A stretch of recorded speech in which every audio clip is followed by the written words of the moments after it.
Ke a dumedisa batho ba batle, mme jwale ka Sontaha re tlwaetse hore re kopane mmoho re ke re o tshotla ntho tsena tsa ho hloka bodumedi.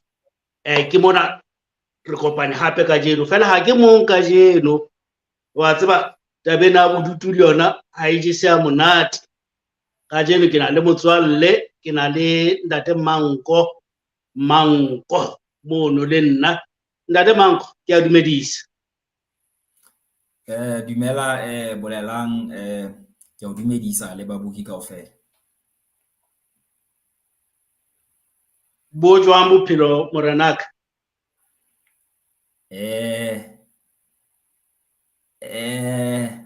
Ntse re boleka bophelo ha bo bobebe bo a sokodisa, empa ntse re boleka, ntse re ya pele. Ke Maria utlwa ho abata, empa bona nka se ha kena ditletlebo tse ngata. Ka nnete, nahana fela ha bophelo bo ne bo sena diphephetso hore e ne tla ba bophelo bo bobe jwang fela, hobane nako kaofela ne re tla dula ntse re senne e ka re mahlanya. Ntho e buang ke ntho bohlokwa. Nako e nngwe diphephetso ke bona tse o tshwanetse hore re kgona ho bophela. Nako e nngwe o tshwanetse hore re ke re sebedise boko, re ke re leke ho rarolla dintho. Ha o no se jwalo, bophelo bo ne bo ke ba monate. Ke lebaka leo bonang hape ho na le dintho tse ngata moo batho fumanang ba sebedisa boikaketsi, ba leka ho etsa ka bophelo bo monate ka ho sebedisa tumelo le ntho tse jwalo. And e ka wena ha o modumedi. Ke nnete, hangata ntho ke ile ka e hlokomela jwalo ka ha re le batho, re na le takatso ya ho dumela. Ha ke tsebe ntho ena nka e hlalosa jwang kapa ke re na e tswa kae, empa ke bone hangata re le batho re na le takatso e tswang dipelong tsa rona ya ho dumela. Ha ke re ke ntho e mpe tumelo, empa ha e sena bopaki e batla e ba bothata. Ke ona moo ke inhlolang teng. So ha ke na bothata le tumelo ha kalo, ke ba le bothata le yona ha e sena bopaki kapa e sa kgone ho hlalosa. Taba ena ya ho lakatsa ho ba seemong se itseng ha se taba e sa tlwaelehang. O tloha re le banyane, o le monyane o tla fumana ntso bapala mona, re bapala mantlwane ke re ke ntate e le hore nako eo ke maka, Kapo a re ke mme. Kapo re kganna dikoloi jwalo. Ehlile ho tjho hore ke ntho e leng hore ke botho ba rona, re batla ho ba le tumelo. Empa ho nahana hore ntate ha o le ngwana wa bapala mantlwane, ha o bolele hore ntate ke ntho fela e ka kelellong ya hao. And ha o kutsi hobane ntho eno e re labalabelang ka nako eno ke ntho e ka etsahalang. Ra tseba qetellong re tla ba ntate, re be mme ha dintho di loka. Nako e nngwe haeba motho ke seshimane, o tla hola a hlolehe le hore e be ntate fela hangata ya etsahala. Fela pele re kena le ditabeng tsa rona, a ko re hlalosetse ntate Manko ke mang? Ke a leboha ntate bolelang. Ha lebitso ke jwalo ka ha o so tjholo, ke Manko ke lebitso le fane. Ha ke tsena nka lebitsa la sekgowa kapa la kereke, hoba ke re wa tseba ha re le bana ra kolobetswa ebe re fuwa mabitso a sekgowa. La sekgowa ke la ka fuwa la Vincent.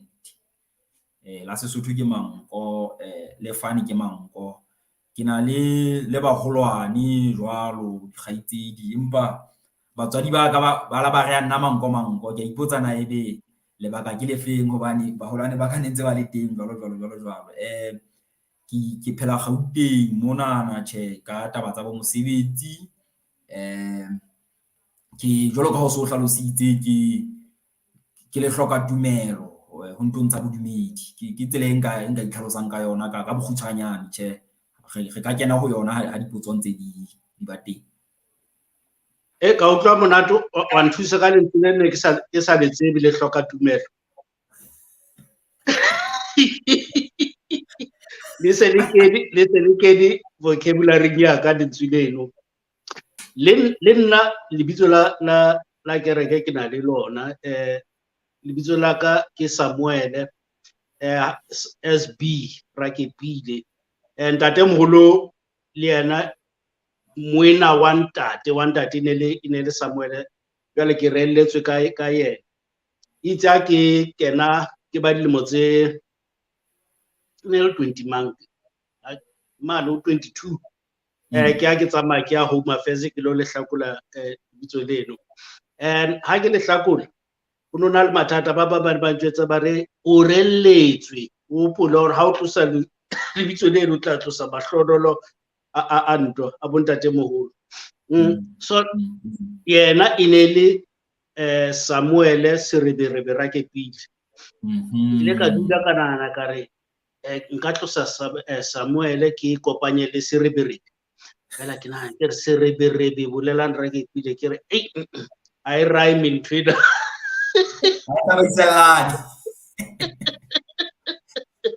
So ke a bitswa Sereberebe ke batho ba lapeng ba neng ba tseba ntatemoholo Samuel, fela a se lebitso la ka ne le Samuel.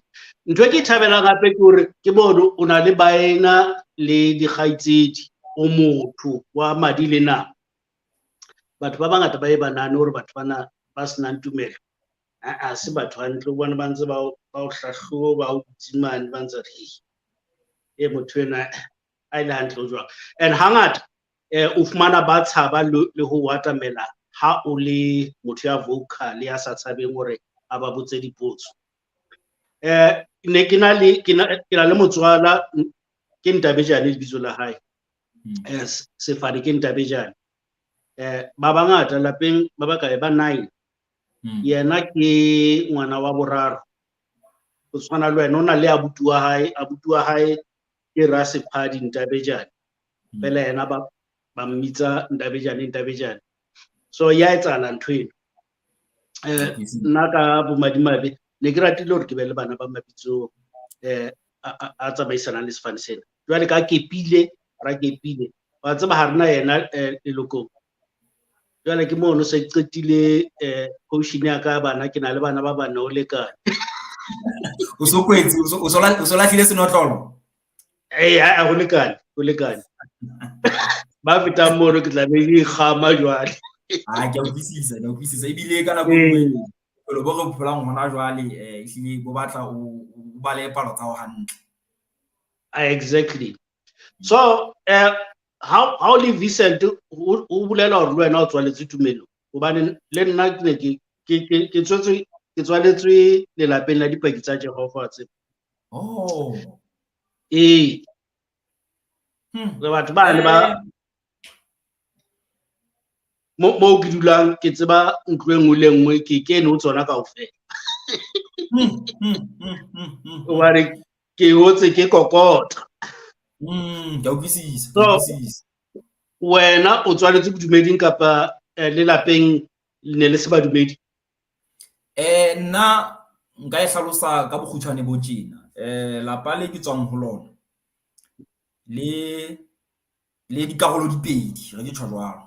Rona o e sheba jwang. Hona le boholo ba bona ke badumedi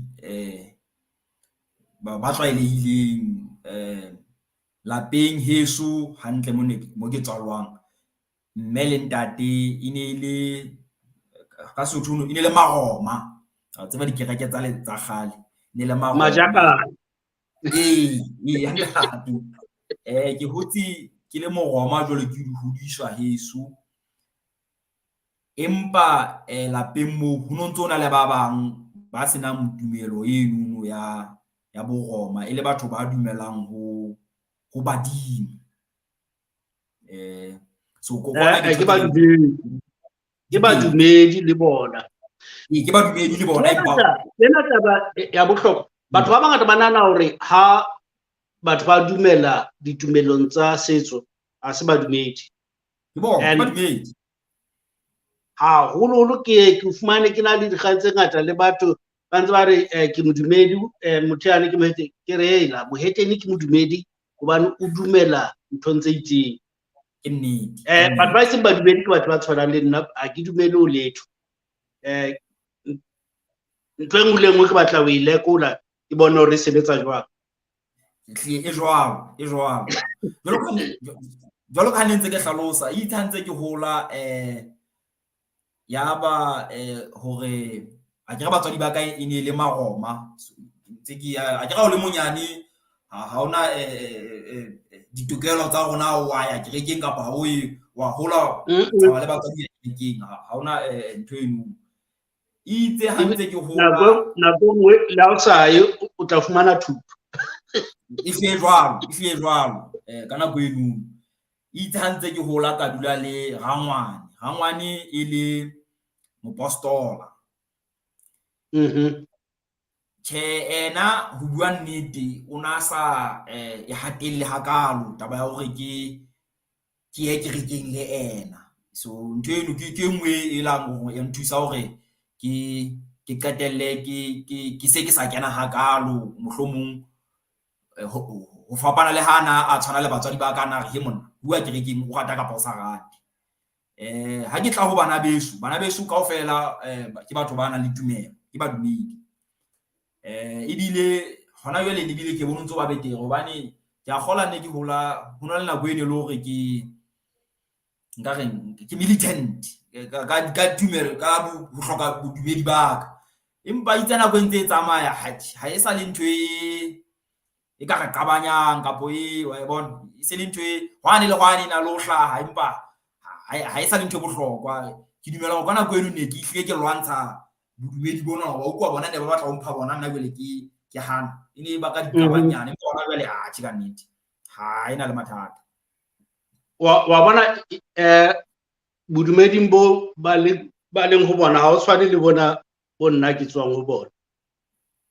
Bona bo ne ke le ho bona nna ha o botlwela batho ba ka hara bona ha ba sa o buisa, ha ba sa ja le ho ja le wena, o mokgelohi Kapo o diabolosi. Nna le bana beso re bua ka taba tsa bohlokwa fela. Ha o no fumana ntse re dutse mono re dutse ho le monate re bana ba motho. Re bua ka taba tsa lelapa, re bua ka taba tsa kgwebo ho lekana. Ke relationship ya ka le bana beso bane nna ke kutsi. Bana ba bona batjhana le bana hobane ke na le baena, ke na le dikgaitsedi, bona ha ke tsebe le ho kopana le bona hobane ha ba batle ke tshwaetse bana ba bona ka kelello e ne bodileng. No, I mean, a tseba ke ntho e re ka e thehang, empa ke ntho e bohloko. Re ka e theha, empa ke ntho e bohloko hobane kore ditlamorao tsa tumelo kore wa bona di ka rola lelapa. Ka nnete, and ha se ntho eo re sa e lebellang eno hobane akere le Jesu Kriste o tjhelo hore a tlisa kgotso, o tlilo o arola ntate le mora, moradi le mmae, ba lelapa la hae tla ba dira tsa hae, o e tjhelo kgale mane o Mateo. So ha etsahala ke ile ka tseba hore e etsahetse. So o ka dilo bona neng hore wena o hloka tumelo? A tseba ho bua nnete, nka se re hona le letsatsi kapa kgwedi kapa selemo mo ke la ka ratjhe jwale tumelo ya ka e fedile. Ho leng wa ka e sale ke le motho a nkareng inquisitive ka ntho tse ngata. Ke hopola ke le sekolong sa mathomo e leng primary school. Ha re qala re etsa akere ka nako eo tumelo ne sentse le teng ntho ka lapeng, re rutwa tsa makereke, empa fumane sekolong mane re etsa ntho tse bobebe bo watercycle wa bona ntho hona o tla jwang hore pula ene metsi a beteng empa ka monana o rutwa hore komello e teng re rapella tumelo re rapella pula ntho eno ineng ba ora pula ke mohlala fela nka o fang ona hobane ha o ipotsa hore ha ile hantle e sebetsa jwang tabeng ya ho rapella pula ha o dula o nahana ipotsa hore e le hore ha bone hore hona le komello jwale ha re lokela hore re lo mo rapella for pula ha ke re ho thu bona dintho kaofela o robetse na kapa ho etsahalang potso tse jwale motho o nana le tsona tsa ipotsang tsona empa nna ene le bongwaneng ene se hakalo hore na ha bone hore ene le nthwane ya hore ntho ena na ha e nyalalane le yane ke rutwang sekolong ya hore water cycle evaporation precipitation infiltration jwalo se di qabana ine le bongwana ho batla kutlwisiso hore haeba hore metsi a beteng ntho e ke rutwa go sekolong hobaneng jwale ntse re rapella pula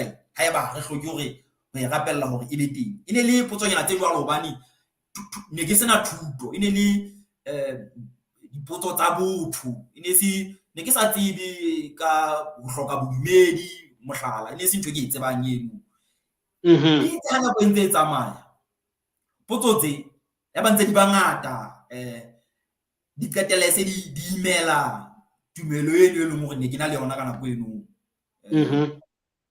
hobane yona nka se buile shano e ne le teng ha ke le ngwana ha ne ke tshuile ne ke rapela ha ne ke tshuile ha ntse ke hola ke le ngwana empa ho la qetella le pele ke ba le tsebo eno e ngata ka ntho tse ngata empa dipotso tseo di qetelletse se di hatelletse tumelo ene ke nang le yona le pele ke bala dibuka le pele ke ithuta ka ho hloka bodumedi e se hole lefatsheng kaofela ka nako eno ene se bo hloka bodumedi ne bo se ne bo se boholo hakalo empa ene le di-doubts ho nna ka kelellong raka empa ho thwe ha re shwa ha le primary le etsa living things le non-living things then you learn about decomposition empa ho thwe re tlo tsoha yaba ho hloka tumelo ya ka yaba ho jalehile kelellong ya ka nka re ho ka wa tsaba ha ne ke le monyane ntho tse ke hlokometseng ho ithuta bibele lo tseba buka tsena tsa dipaki tsa Jehova bane hona le buka tse ngata ne ke ho etsa ntho e ke hlokometseng ke hore fela ke hlokomela sa ke hodile hore ha ke hopole ke rapela ke le mona ne ke rapela mona le batho hore nna ke buisana le modimo ke le mong se tabe ene ke kena yena se tabe ke le nyatla kelellong ya ka hobane ene le tabe ke etsa hobane batho ba etsa e se e mading a ka and hore ke ntho ena ke sa utlwisisi utlwa gale ne ke utlwisisa hore bibele e reng ntho tsena kaofela fela ya hore modimo o kae ha ne ke sa utlwisisi ne ke sa utlwisisi mo ke ile ka tseba ho ba le sebete sa hore ke botse ntate motswadi ne ke le man ho 14 ke mmotsa ke rana ya utlwa re bua le modimo re a rapela re a dibokeng hobane kerekeng e bitswa dibokeng fela ke botse kere bana modimo ha so ka bua le nna je ha ke so ka ke mmona fela a bua le ho dipaki tsa Jehova le motho e ba mbitsa mohlanka ya kgabane it's a committee of people ba dutseng mane New York Brooklyn ka nako eno bona jwale ba tlile ba tuleng e bitswang Warwick ke re ha bua le bona ke nga sa buile batho ba bang then ke temo qadileng hore ke be vocal ka tabeng fela le mono ha se mo tumelileng nyawa hobane ke na le 14 ke a ke jwetsa ho ke hobane wena ho ithuta hao Bibele ha wa teba hantle ya ba ke kena ka matla ho yona ka kena ka matla ho fihlela se ke le moholo ka kerekeng fela se ke hloka tumelo. Ke a utlwisisa a tseba nna ha ke a fihla phihlelo e fihlileng nna ha ke a fihla mono hobane ke dumela ha ne ke na le 14 ehlile ne sentse e kgwehla haholo ho e qadile ke a kgola e qadile ke le bo grade 4 ha le qala ho etsa di natural science e qadile mono ke sa le primary ha ke na le 14 yes ne ke sena tsebo eno e kalo ka ntho tse ngata empa ne sentse ke tseba hore atjhe nna ena ha ke tsamaisana le yona ya badimo modimo ha ke na le 14 ne hlehliwe sentse le siko ho lata hobane ebile ke a kgola more than 20 years ke sa ibo kerekeng kapa ke qadile hle ke le monyane hle e hanana le nna yeah and hape o itse rangwana wa hao e ne se motho ya o qobellang nna ke hotswe mo re qobellang ho etsa ntho tsena haeba ne ke le dibukeng mono ka tshwara ke boroko ka robala o so senyehile ha re fihla lapeng ke monna moholo phafane nna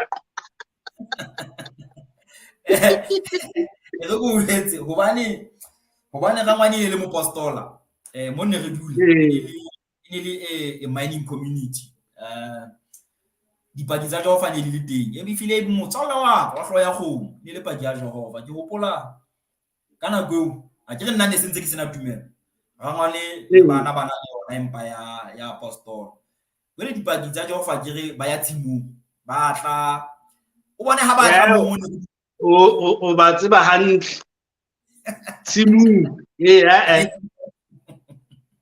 ne ke ya tshimong ke khuka ke le moputswa ke etse hora tse ngata go tlo bona hore ntwe e na le go tsela ile a sebetsa ka teng ha ne ba tla mo lapeng mo ne re dula batho ne ba baleya ba kwala ba etsa e le nna ba amohelang hobane ke nahana hore batho ba ho tshwana le male Roma male kapo apostola ba ntumela ho dibotsa dipotso ke ba amohela o bone ka tlung batho ba tsamaya ba etsa makola menyako nna ke ba amohela bale ntwe ne le monate ke hore maybe eseng monate ke hore ha ne qala ke ba botsa dipotso ba hlola di arabela ko se ba ntateng eo tla tla be ke tlang a tlo di arabela tse jalo ebe ba nyametse ba tlo khutla ka mora kgwedi ha o sa khutla ntateng eo ho so khutla e mong ke mo hlabe dipotso le yena ne se ba satli ntse ke ba amohela jwalo ba bona hore motho ya nona le satana o ka tsa tsutsumetso ya moyo mobe o ba ngata ba ra jwalo batho a le jwalo and ha o bua ka taba ya o kena ka batlong ebe batho ba baleha o na le makgetlo a mangata mo ke keneng ka tlung ya botho le a kokota le kene ebe o dutsa hore man 10 minutes ba o kae batho elang e sa le ho thwe khamine le o kae o hlaga kitchen ga ona motho au ba o buletse ba baleha batho ba o sia ka tlung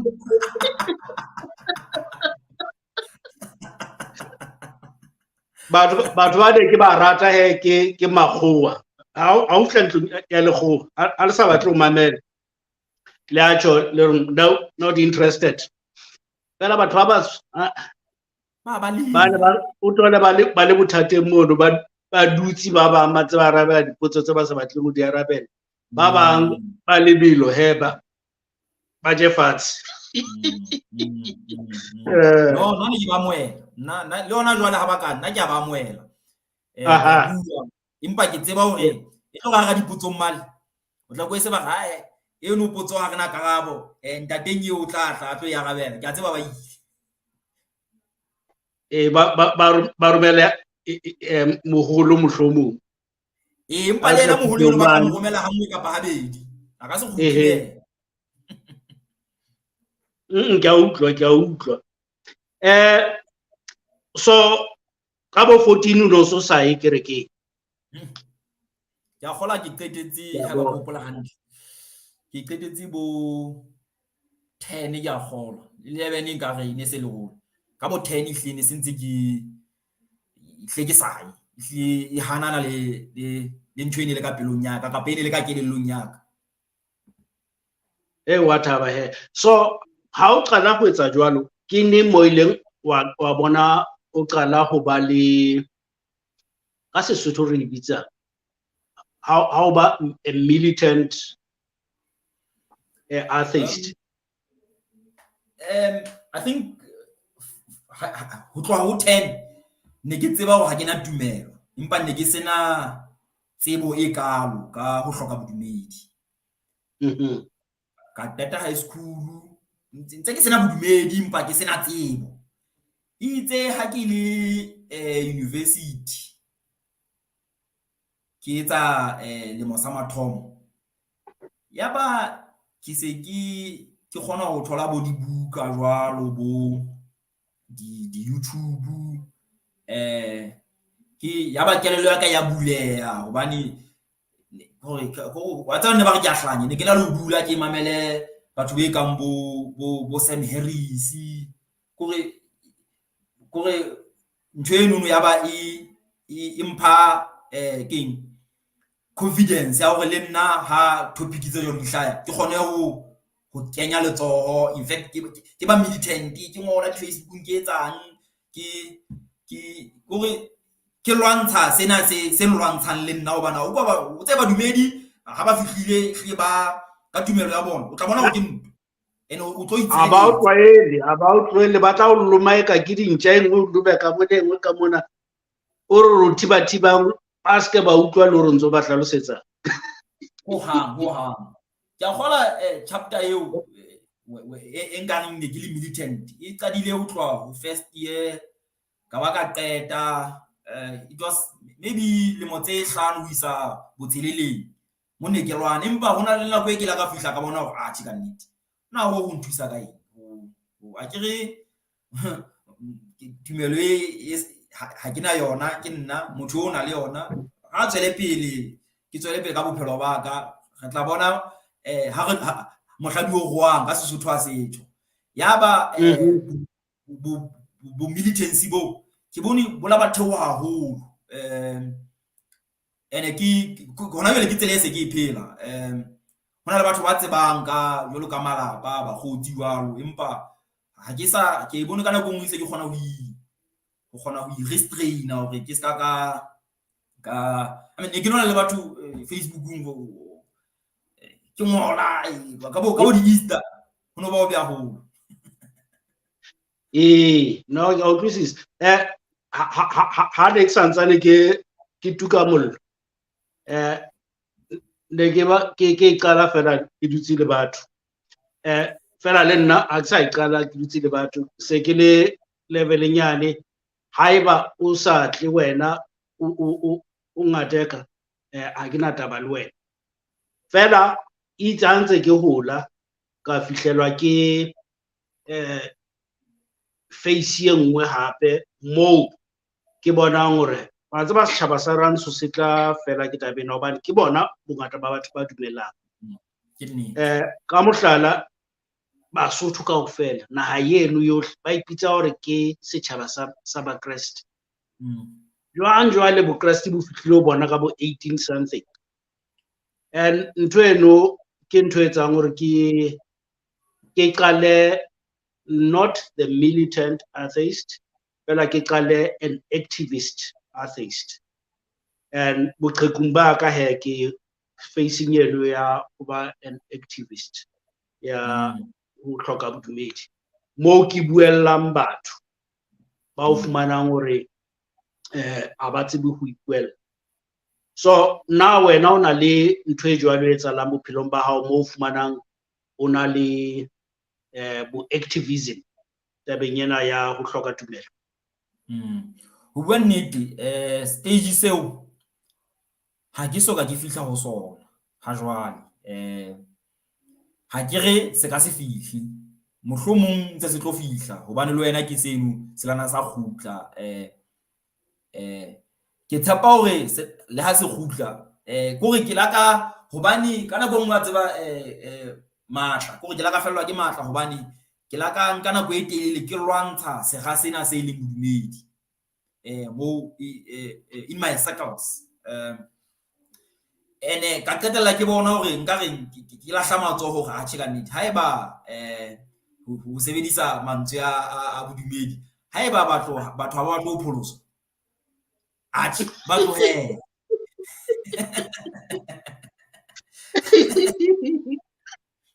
so really wa mapoloso fela ke nnete o nthutile ntho tse pedi hape o nthutile ka lehloka tumelo fela o nthutile le ka ho pholosa batho hobane ke hona ho pholoswa ha nnete hono hobane ha batho ba ntse ba etsa ntho e senang thuso ebe o ba bontsha ka yona wa ba pholosa nnete empa ha le mo o lekile ho ba pholosa haholo gona batho ba batsho ke dumela hore nna mo ke phelang those circles ha se ba bangata ba sa tsebeng ka ho hloka tumelo haka empa ha se hore ke dira ke hore sana accepting hore ho tsebe ho hloka tumelo ho bua nnete ho hloka tumelo nka o tshwantsha le social suicide nka e bitsa jwalo hobane o tla bitswa ka mabitso ho thwe o rapela satani kana go nngwe e nqaka tabe eno hore haeba o sa dumele ho medimo satani o so mo rapetse neng o bana ha o dumelle yena o ruteng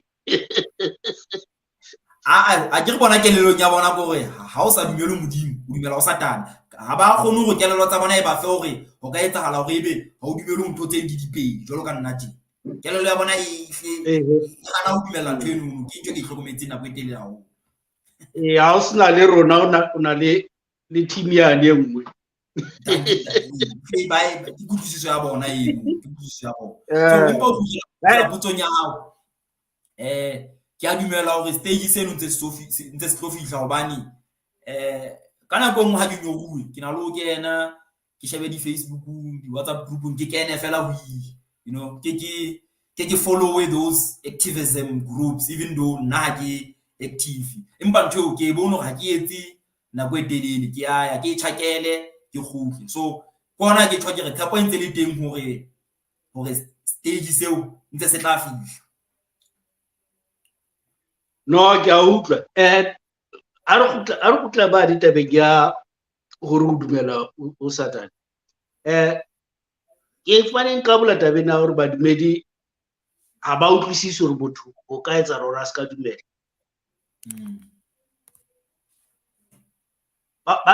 ba be ba re wa bona ntho ya bo atheist ke tumelo le yona ke bodumedi bo itseng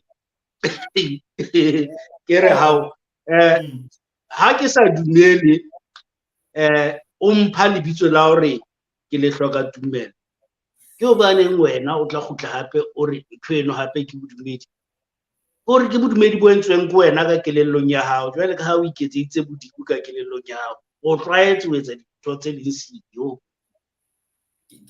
a tsa ntho e buang ke ntho ya bohlokwa e kgutlela tabeng yane ne ke bua ka yona ha re qala hore re le batho haholo batho ba batsho re na le re batla tumelo ene ntho eno mohlomong ke tlabe ke lo shwa ke se utlwisisi empa ke ntho e ke nahanang hobaneng re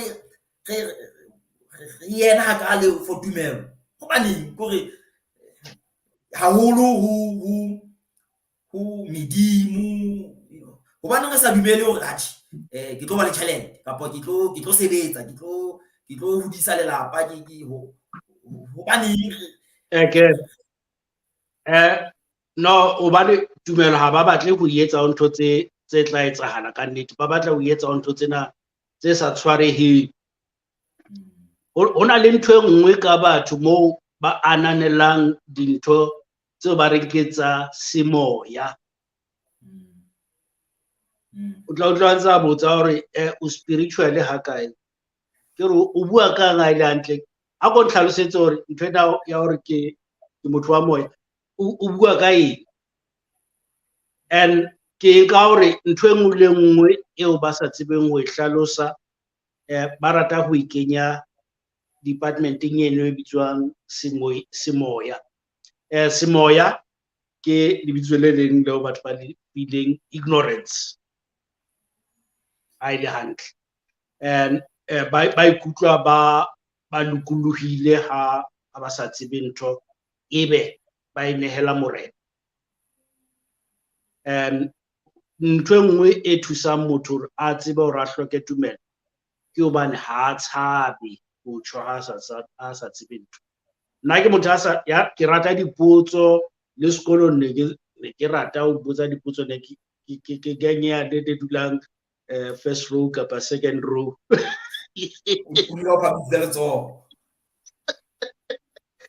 le motho ya jwalo, so ha ke tshabe hore ha ke tsebe. And ne ke hlokomela hore bongata ba batho bona ba ne ba tshaba hore ha ba tsebe. Lesedi ya fela kaofela, ha e fedile lesedi kona tla o nna ka mora lesedi. Hai man, nthwana tishera na bue kona o reng ha re ke rona o dutse ka mare ka tlase ke ho sa mmotsa. Are ne ke tseba re tla tlo bua ka yona. So batho ba bangata ba dutse ba sa tsebe dintho fela, ba tshaba hore ha ba tsebe dintho, mme bodumedi bo fa monyetla ono hore ha o sa tsebe ntho o e beha matsohong a morena. Nna ke dumela le wena, empa nka eketsa ka hore ntho ke ho hloka boikokobetso. Nna ha ke e sheba hobane ke tsela e bobebe nka e hlalosang ka teng, ke ho hloka boikokobetso hobane o nepile. Nna ke hlompha motho a reng ha ke tsebe ho feta motho a reng ke a tseba a sa tsebe. Fela haeba o kila ba o corporate o corporate hana o director ke bone ke firm ya molao wa ke re re sebetsa ka lona le tulong e sebetsanang le dipotso le ntho tse jwalo. Nna ke tswa corporating ya information technology. Batho ba bangata le mono corporate ha o ka re ha o tsebe ba o sheba ka tsebe makatsang. Ha o ra o tsebe ba batla o bue ntho e nngwe kwalang hore ha o tsebe ebe o lo sheba. Nna ke re ha ke sa tsebe a ke tsebe re ke tla lo sheba mane ho manual o tla mpolella hore ntho e sebetsa jwang. Fela batho ba bangata ba ne ba sa tjho, utlwa o dutse meeting o utlwa hore he motho a tla pota motho, utlwa ho sana kgutla sana le boitsebiso bo bong a tjho maobane hore ha tsebe. O ile a bua maka fela a lo sheba hore he ke buile tsona kapa tjhe. And a ke tsebe hore keng ba sa bone hore ntho eno e hlabisa dihlong. No, e hlabisa dihlong jwalo ka ha o e tjho, le ha ke tjholo hore nkare ha ena boikokobetso, empa ya boraro ke ena ya hore o ka se ithuti ha fela o sa amohele hore ha o tsebe. Ke yona ntho e bolang batho ba hobane o amohele hore ha o tsebe. Ke taba bohlokwa wa tseba ntho e nngwe eo e leng motswalle wa ka ke ho dumela hore ha ke tsebe. Batho ba bangata ba nahana hore ignorance ha ya loka. Ha o ka sheba le ho di-video tse ke di etsang ho social media, taba ya ho dumela le taba ya ho se tsebe ke bua ka yona haholo. Ha ke dumela hore ha ke tsebe ho se tsebe ha ka ho a nthusa jwale ka ho tjho hobane o etsa hore ke be motho ya batlang, ya nang le tabatabelo ya tsebo hobane ke dumela hore ha ke tsebe. Motho ya etsang e ka o tseba ntho yohle o tjhelo ha no ithuta. So ke botle le bana ha ke ba hodisa ba le seemong seno sa kelello sa hore ha re tsebe letho, re tseba only a fraction ya dintho tse etsahalang mona bophelong. So kae kapa kae moo yang o tsebe hore ha o tsebe letho, and o dumele hore ha o tsebe letho hobane ha o tsebe ka nnete. And nka rata batho ba rona ba batsho hore ba tsebe ntho eno, hobane hangata lebaka leo o bonang ho tletse ignorance tjena hobane ha re sa tsebe ha re tjho, mme re lahlela dintho hore ke badimo, ke modimo, ke baloi. Ha ko bona re dumela ho boloi ha kae? Ke sebetsana le mokgatlo o sireletsang batho ba qoswang hore ke baloi. Hobane motho wa kula kae o santsa re mang o na le mona ke ena ya ntoileng. Ha o re wa sheba o fumana hore man ke lefu le tlwaelehileng lena, ntho ena e etswa ke bacteria. No, ke utlwisisa. A tseba ntho e buang e bohlokwa. E bohlokwa haholo lebaka ke lena hore ene ntho ke ntho ke la ka ena ka thata, ke ntho ke nahanang ka thata hore haholo rona batho ba batsho jwalo ka ha o hlalosa re hona ntho tsena tsa boloi tsa eng tseo. Ke na le ho ipotsa ke re na ke ntwa e re tla e hlola eo hobane ho jwetsa nnete ha ke na tumelo yona hore re tla e hlola, ebile ha ke bone hore re tla e hlola jwang hobane nna ke bona batho ba batla ho kgolwa ntho tse ba sa di tsebeng. Fela Europe ba ne ba na le bothata ba boloi le bona akere. Ba ntse ba na le bona. Bo leveleng yane re bitsa hore a e sa le bothata. Fela ba tjhisitse baloi ba bangata batho bano. Ba tjhisitse baloi ba bangata ho feta baloi ba tjheswang Limpopo. Ba le seemong sane sa Nigeria le Ghana. Wa tseba Ghana ho na le tulo ke motse o entsweng ke mmuso moo baloi, batho ba hothweng ke baloi, mmuso o ba sireletsang hore ba tsamaye ba balele tulong yane, ba sireleditswe ke mmuso teng. So ha ona ntho e sa feleng. Lefifi lena la ho hloka tsebo, mme ho hloka tsebo e le ntho e kwalwang ke tumelo, le lona le tla fela. A tseba ke a lakatsa ho dumela hore le tla fela, empa ke bete haeba le tlo fela ha ke dumele hore le tla fediswa ke hobane rona ka batho ba senang tumelo re fana ka re jwetsa batho bano hore tumelo ke ntho e kotsi ka tsela ena. Ke dumela hore tla fediswa ke motho e mong le mong ho tswa pelong ya hae kapa kelellong ya hae. Ke etsetsa mohlala hore nna o ke hloke tumelo, ha wa tla motho a hlokang tumelo hore o kana o etse tjena o etsa tjena. Ke nna itse kelello ya ka ntse hola ntse ke ba le dipotso ka qetella se ke e hloka. Ke bone ka nna hore ntho e bobebe ya hore tumelo e hlole ntho e ntlotswa ho motho e mong le mong. Ho tshwana le motho le tawa le tawang. Ho thata hore le tawa le tlohele jwala hobane a jwetsa hore a tlohele jwala, empa yena a ka itjwetsa hore o tla bo tlohela.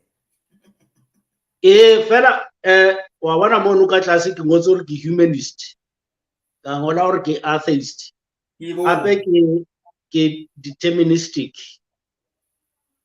bophelong. Ke nahana hore le rona batho re tshwana le metjhini. Aiyo le ntho e le nngwe e etswang ke motho e sa susumeletswang ke ntho e nngwe. Utlwa ke bua Sesotho tjena ko hobane ke ile ka ba moo batho ba buang Sesotho, and ntse ke ba shebile ke bona ba entseng hore ke bue Sesotho. Ntho e ke e buang hona jwale ha ke bue hobane ke rata ho e bua, ke buile hobane o buile ntho e nngwe wena, mme ke arabela wena. O bone ntse ke le busy ke kenya molomo wa ka ko kenya nthong ena e bitswang cup. Ha ke etse hobane ke rata ntho, ke etswa ke seramenyana seo ke se utlwang le tabatabelo ke nang le yona lelemeng. So ntho tseo di etsang ka nako e nngwe ha o no bona hore ntse di thusa batho. Fela ntho e nngwe le nngwe e etsang mona mosebetsing o re o etsang rona wa di-computer re input creates an output, re jwalo le rona. So o ska lahla tshepo, e ba le tumelo hle ngwaneso.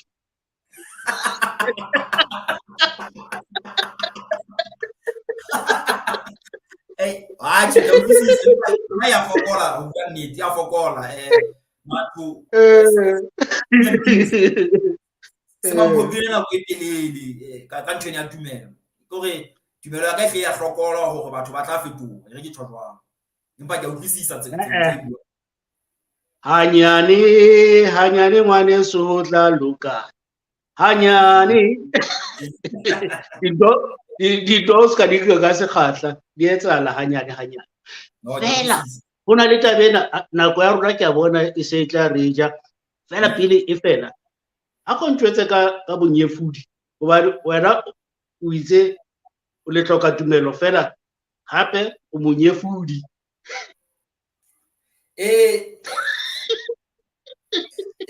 Blasphemy. Nna ha ke dumele tabeng ya blasphemy 100%. Ha ke ra ke dumele ntho e ke bua hobane ke nnete. Ya e bitsang hore ke bonyefudi ke bothata ba hae. A se ntho e leng teng bophelong ba ka taba bonyefudi hobane ho nyefola ho thwe ke nyefola Modimo. Modimo o tshwantse a be teng pele hore ke nyefole Modimo. Ha ba ke tla jwetswa ke motho hore ke monyefudi, ke yena motho ya nang le bothata. So ke utlwile hore tabena blasphemy wena a yo tshwenya ke ntho o ipapallang ka yona. A tseba hobaneng ke dumela le wena bonyefudi ha se ntho e teng ka tumelo ya ka tsela e kutlwisang bophelo ka teng kapa lefatshe ka teng. Empa ka nako nngwe ha o ya ntweng motho a nkile sethunya, o ka se ka molao o lekana le wena o nkile sethunya. So ka ho ke la ka hlalosa hore badumedi a kere ke puo ya bona eo ba e sebedisang, ke nka puo eno ke e sebedisa against bona, e seng hobane ke na le tumelo. Nahana le ha se ke ya mane Lesotho ke le Lenyesemane ke re ke lo ba bolella ka Modimo. Ha o no loka, o tla lokela hore ke qale ke ithute leleme la bona. Di-missionary di entse jwalo. Basotho ba ile ba hlalosetsa nthwena ke batho ba ne e le mafura, mme ba ithuta Sesotho. Taba ena ya mantswe hape ke ya bohlokwa hobane ha lentswe o sa ka wa le etsa o thata hore batho ba le utlwisise ka leleme le leng. So ho bua leleme la batho ke taba ya bohlokwa. Ke tla ke shebe le nna mohlomong ke tla ke dumele hore le nna I'm a blasphemer. Okay, but if it's atheist, the determinist, the blasphemer of note.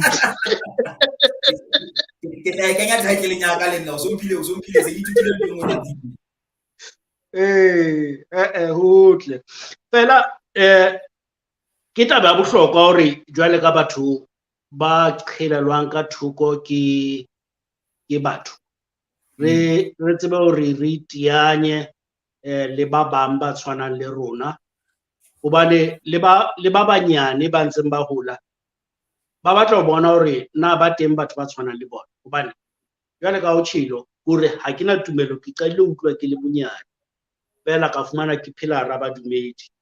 So batho ba ka teana le wena o kae ha ba batla ho iteanya le wena, mohlomong ke batho ba mo dulang na hona le tsela tseo batho ba ka iteanyang le wena ha ba batla ho buisana le wena ka tabena hao ya ho hloka tumelo le ho bona hore ha o je bana le ntho tse jwalo masea. Ke a leboha bolelang ke a fumaneha ho social media empa le ha e se active hakalo empa ke a fumaneha mabitso a ka a teng Facebook-ung a le jwalo tsela ke a ngotseng ka teng le email address e teng ke lebitso la ka @gmail.com e jwalo fela ke motho wa bitso la bo mosebetsi jwalo hangata ke fumana hore ke ha o romela email ke tlo e fumana hobane ke sebetsa ka email haholo. Ke dumela hore ke yona tsela e bobebe ya hore batho ba ka mfumana Facebook kapa email. No, ho tla ke a thaba ho bona batho ba ke ba tseba hore le ha re le batho ba dulang South Africa kaofela, wena o Gauteng, nna ke mona Cape Town, fela re teane Kenya. Wa bona ka mokgo re sa tsebaneng ka teng, ba bang ba hona Cape Town ba teng ba ke teaneng le bona ditulong tse ding tse hole fela. So ho tla hore ke mono re a qala hore re bue, re hlae, re tsebane mo re leng teng. Lebaka le leng leo re entseng program ena eo re etsang hona jwale, ke hobane batho ba bangata ba nahana hore taba ya ho hloka bodumedi ke taba ya ba basweu ba banna, a white male issue. So re tsamaya re batla batho ba batsho, re batla le batho ba basadi ba sa dumeleng, mme re buisana le bona ka tsela ena. Lebitso la program eo leng ho yona ke Meet the Atheist. Ne ntse re tshohla hore ha o batla hore o re Meet the Atheist ka Sesotho hore and ne re fa 10 words ka sekgowa ke Meet the Atheist ke batho ba bararo, ka Sesotho 10 words. So le hloka tumelo ke lentswe le letjha le ke fitile lona, re tlo le fumana lebitso la Sesotho, mme ya eno e tla ba credit yang ho wena. Ka leboha. O ne William nna wa tseba ka nako ya hao. No, ke a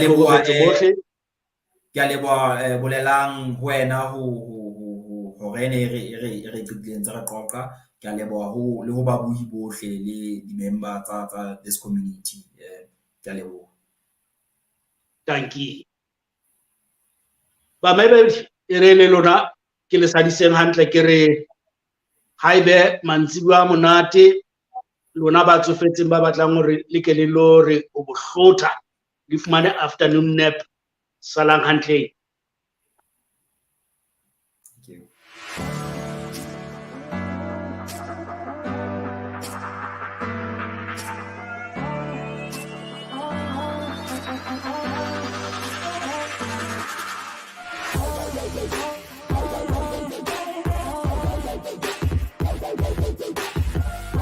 Thank you.